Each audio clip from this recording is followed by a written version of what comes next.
Hey, hey, hey. Good morning, good morning, good morning.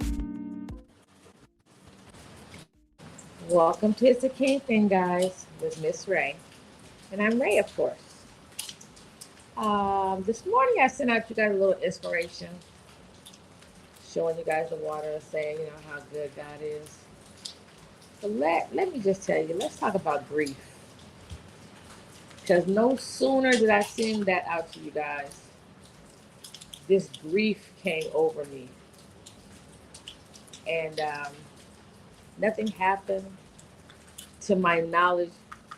I know what triggered me, um, but it wasn't a person. But there's this song and certain things that trigger me about my mother and triggers my grief. And for those who haven't read the book that I wrote about it, it's called "You Never Know How Strong You Are Until God Tests." Not test with an S, test you. Because it was that one test that took me out. That one test that I thought I would never make it through. So, in the book I wrote about it and what she meant to me and how I didn't think I would make it and how God kept me in spite of me. Um, and this morning, that somebody had played this song. I said, I always love my mama. Let me tell you, I have been triggered ever since that song. Every single time I hear it, even if I only listen to the first few words before I can skip it, it just takes me to a place of sheer loss. And grief, grief is a motherfucker. It can come when you having the bestest. I know that's not a word, but I'm saying it. The bestest of days. It just comes in and it takes your soul. It'll come out of nowhere when you least expect it. I am sitting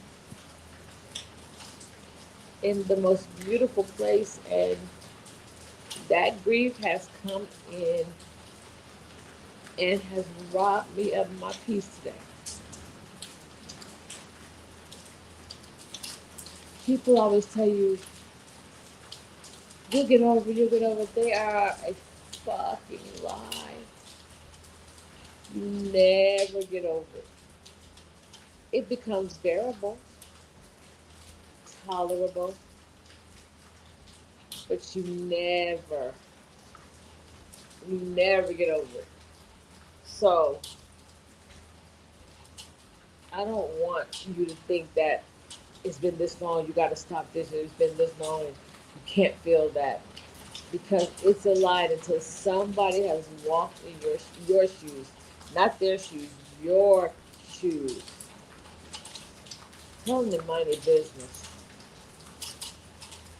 Everybody didn't have the kind of relationship that I had with my mother. They didn't, and I get it. I understand it, and I'm sorry for you. I'm sorry for you because even though the grief comes, I'm grateful to have loved somebody that just loved me unconditionally, good, bad, or indifferent. Ride or die, that was her. I never imagined living my life without my mother. That was never, ever, ever, ever in my plan. I always told her, how I wanted to go. I said, cremate me and bury me near a club so I can hear some music. Like, put me in something fly and red and cremate me in by a place so I can hear some music. And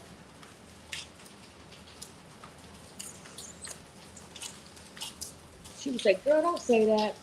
Like, mommy, I'm going to go before you. I'm gonna go before you. And she was like, you don't know that. You're not going before me. And I was like, yes, I am. I gotta go before you because God know I can't make it without you. That was what I said, and that was what I stood on. And boy, did God have a different plan in mind. Grief it'll make you say things to people that you don't mean. It will make you do things that you don't want to do because you just start acting out of control.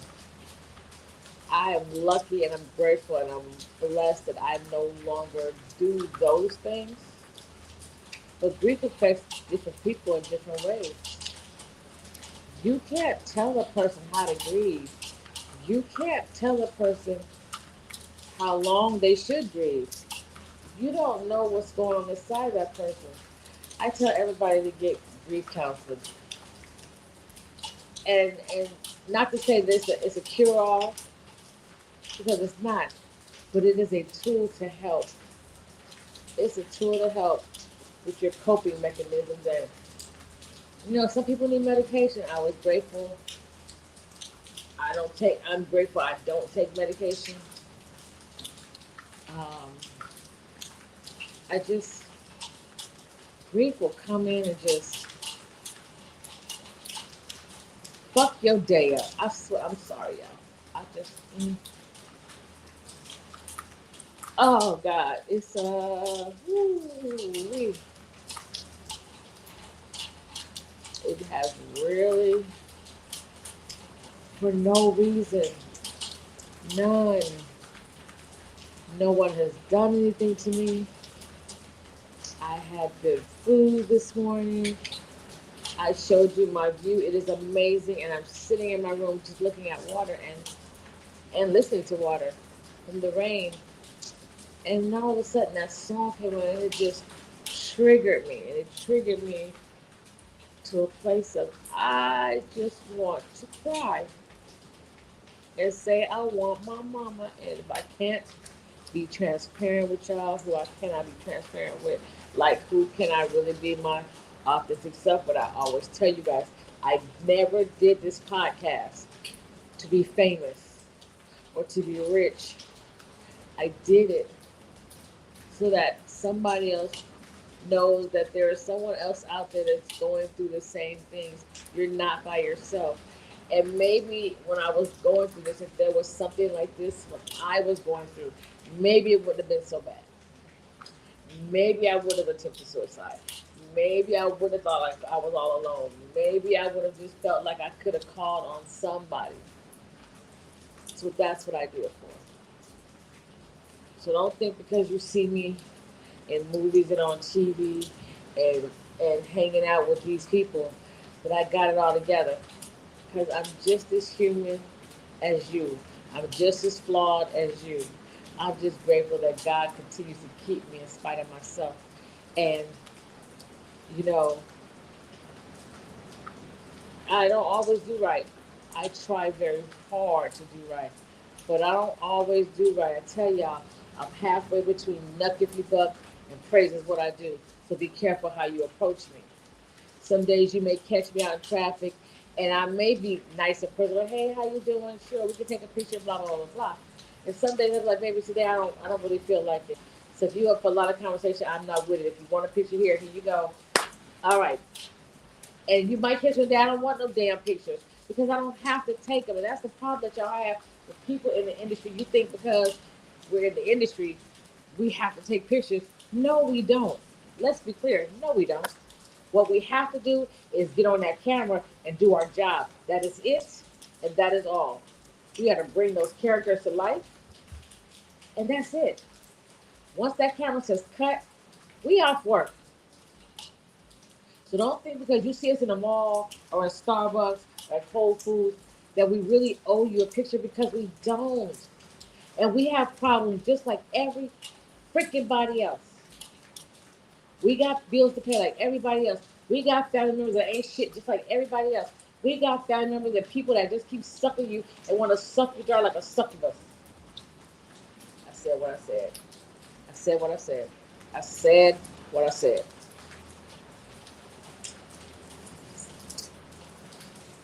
So please, just if anybody in the industry doesn't want to give you a picture, just understand you don't know what went on with their day.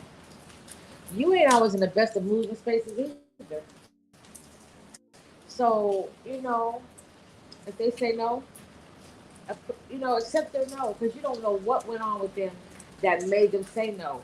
You don't know if somebody took a picture, photoshopped it, and put them in something else, took the picture that you had and tried to sell it. You don't know what makes them not want to be pictures. So be understanding and say, okay, I get it. They ain't in the mood today. All right, respect that. Respect that. Now, most people will just be happy if you look at them, acknowledge that you know who they are, and say, okay, and keep it pushing. You got some that, oh, it's getting wet. You got some that will just be like, hey, how you doing? And they will take a picture, but just won't. I've met a couple, and a lot of times I don't even ask for pictures because they're bigger stars. I'm not a star. I just work a little bit. But they stars. I mean, they stars. Like, man, him at Whole Foods. Now, I don't love Mr. Morgan. I think he was great as, I forgot his name on that show with Kerry Washington. His name, M, whatever his name was. He was Kerry Washington's dad on the show. I can't think. He had this funny name because he created this whole mafia type situation. But anyway, and I see Mr. Morton in Whole Foods. He looked at me. I looked at him. He knew that I knew who he was. But sometimes when you acknowledge who somebody is, it makes other people start coming around. So, we did a little, I see you. And that's what it was. He appreciated that more than, oh my God, can I get a picture? Now everybody looking like, who is he? They don't like all that. When you got something like attention, I don't really deal with this kind. But you got something like attention, and they don't mind. You bring it to everybody's attention that they are who they are. I don't, I don't do that because sometimes they just want to be normal people, and you have to accept that. They got their own grief. You know what I'm saying? Like, and I look at Regina King and how she's now speaking about her grief and how it's changed her.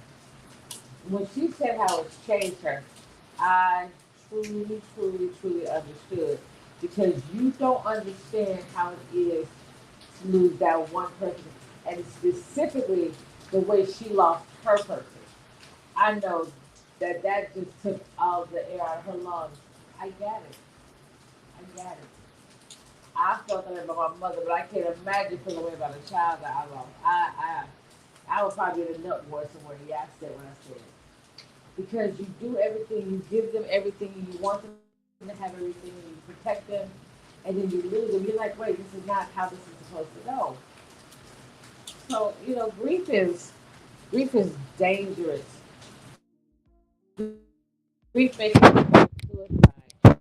Grief makes people commit murder because they're mad, and you know they're mad at the world, not so much at the victim, but they just they're mad at essentially they're probably mad at God. But hey, but they're taking it out on everybody else, and it's not everybody else's fault. Instead of going and get some counseling and some understanding and some clarity and some coping mechanism and some coping skills, and maybe a drug to help them cope. Because again, like I said, grief is a motherfucker. It is. It just let me just tell you how I went down this morning. I woke up, I prayed, I told God, thank you for all the blessings. Thank you for blessing my family, people that I love and care about. Continue to bless us. Thank you for me and my mind, being under my own control. I can move my limbs on my own with no pain. That's like my morning little ritual with God because all those things are gifts that He don't have to give me because there was days when I could not walk. There were days when the pain was so bad. I was like, "Are you kidding me? Like, I need something help." So I'm grateful for every single day that I wake up, and I could move my limbs without pain. I could move my limbs on my command and nobody else's. Nobody has to come in here and lift my leg for me. Nobody has to come in here and help me out the bed. So I'm grateful every day. And so then I opened my blinds and I looked out and saw all this beautiful water, and I was in a good space. That damn song came on, and I only heard "I always love my mama." That was it. I turned it off. But just hearing those few words, what is it, six, just took me out. It just triggered me because then the song starts playing in my head, and I can't stop it. It won't stop. It just keeps playing because I will always love my mama. She was my favorite girl, and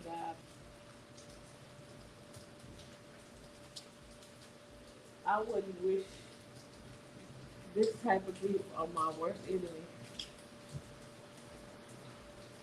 It's kind of like you don't want your kids to love you like this because you know eventually you're going to get your wings, and you don't want your kids to feel the same type of pain that you feel. Now, preferably,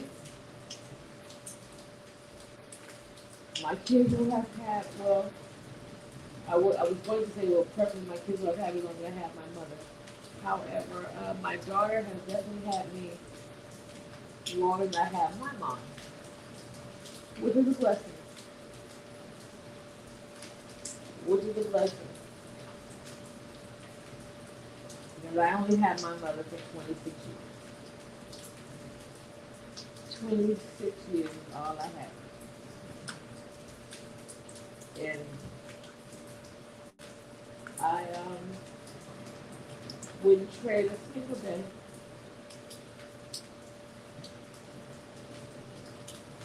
I would wish I could have more time. Of course. She did give me a wonderful godmother who I love beyond any words I could ever explain. I remember she told my mom told my godmother, she said, now listen, Nicole gets her ass in some shit. So she said, we don't hear from her. You better call and check on her because she probably doing some shit she got no business doing.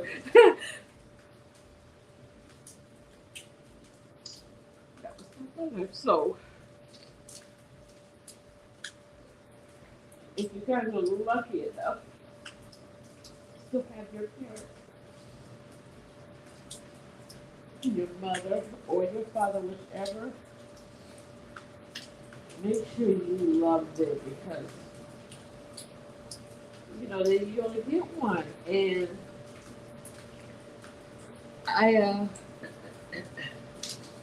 they're not perfect. We are not perfect parents. You guys don't come with those darn training manuals. We do the best we can and try to do better than we got. That's all.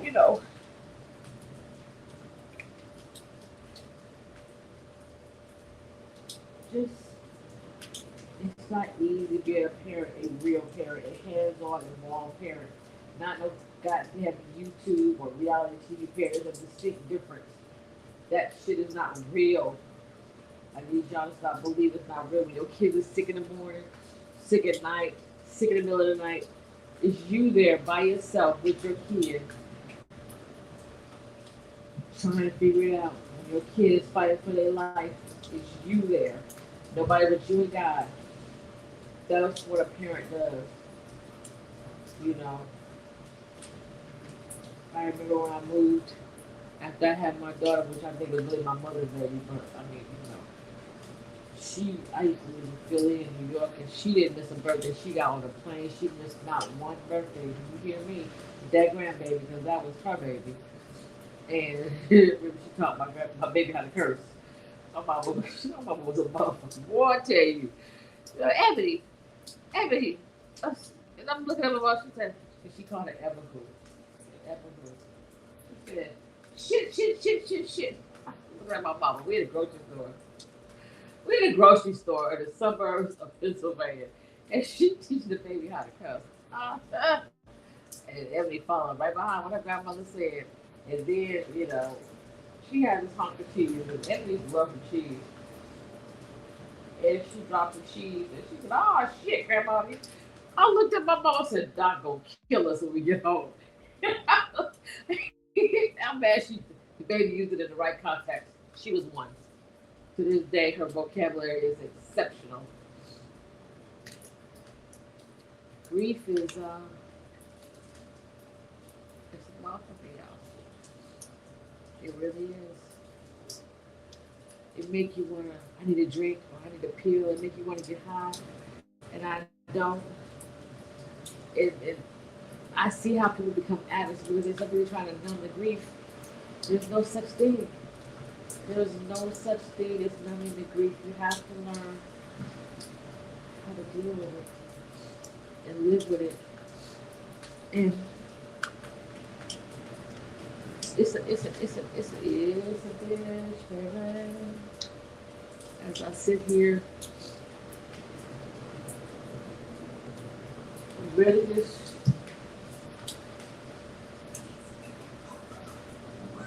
knowing that my mother is watching me and she's probably sad that I'm crying again.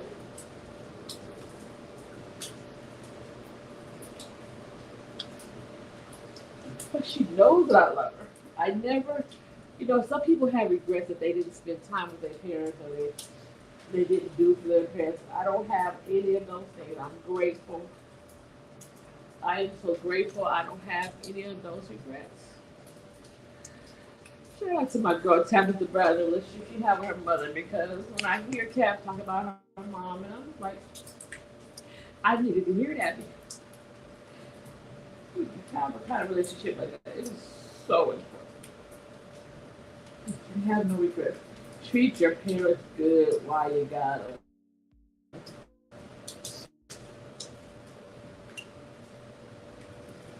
Because when they go, I wish I would have did this. I wish I would have did that. I don't have those problems. I just wish I had more time. I didn't have enough time.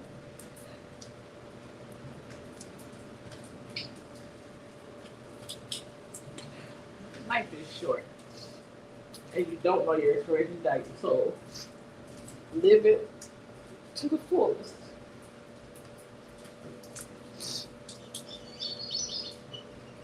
If you don't, when it's over, it's over. You don't get a do-over. You don't get a, oh, wait, I didn't get to do this, I didn't get to do that. That's not how it works.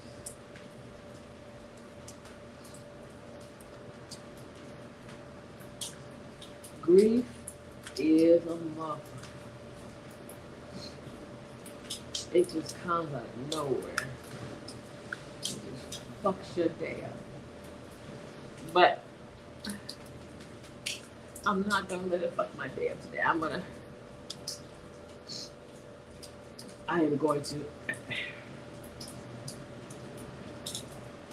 give it a few more minutes to get out my system. Because you can't wallow in it. You have to just let it out and go on about your day. And I don't tell you how to do anything that I don't do, which is why I come on here to tell you guys what I'm going through. Because grief will come out of nowhere, and because for those of you who read the book and know my story, you guys know that when I was in the thick of it, I did attempt suicide twice. But God, I'm not there anymore. I'm grateful. It doesn't mean I also have the grief though. And it doesn't mean that all my days are sunny, because they're not. As you can see today, and this is why I'm on here. Yeah, you see me on Instagram, on TV, on in the different movies or whatever. But there are some days that I have to coax myself to get into character because I can have had one of those triggers. I always know when my mother is talking to me because there'll be certain songs that will come on either the radio or Spotify or Pandora that never play except when she's talking to me. Or I'll find a dime. Shout out to Tabitha Brown again. Or I'll find a dime and I'll know that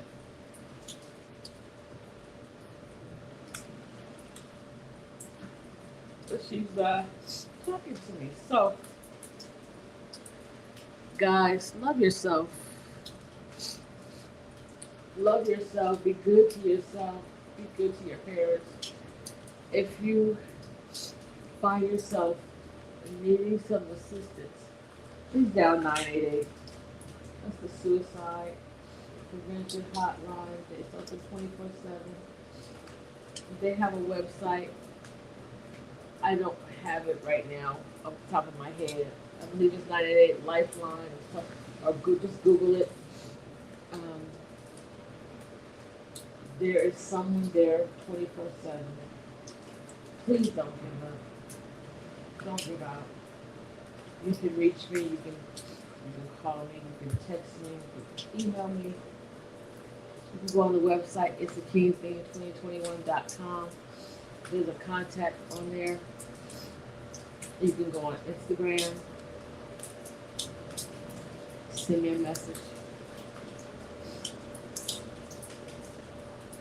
You can go on TikTok.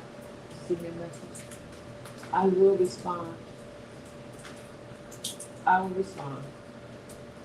But I don't want anyone to ever feel what I felt back then.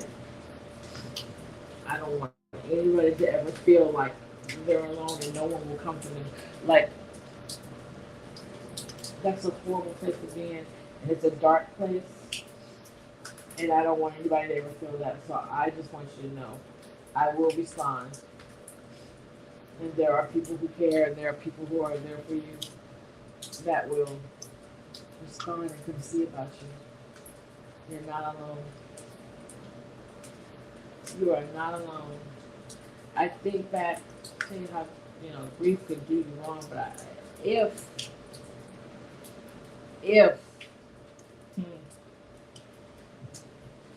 if I would have succeeded in what I was attempting to do, I would not have my fine son. He's fine. He's fine. Little grandbabies, that y'all know I love and adore. I didn't have them. And if I did, they wouldn't know me because I wouldn't have been here. I would not have been around the world. I would not have achieved my paralegal, getting ready to go and study for the bar. I would not have achieved my homeless foundation. I shouldn't say it like that. I would not have achieved my foundation where I feed the homeless, making care bags for them. I would not have written a book. I would not be currently working on the script to the book. I wouldn't be on the TV show that you see me on, the movies that you see me in, had I succeeded. I wouldn't have all the great friends that I have that I can call on had I succeeded. I just always give God the glory. Give God the glory because He didn't have to at all. And I'm grateful that He did. Because some can't say the same. Some succeeded. My best friend Leon Wiggins III, he succeeded. He left me right here without him. So God kept me so that I could share with you not to give up, not to give out. That though it is dark today, I promise you the sun will come out tomorrow if you don't give up, okay? I love you guys. Keep smiling. Don't give up. Don't give out. Here's some Race from Ray. Woo. Thank you for coming to the podcast. It's a King thing. Make sure you like, click, and subscribe so that you don't miss any episodes. Okay? You guys have an amazing day. And if you don't you dare go mess up anybody else's, in the words of my girl Tabitha Brown,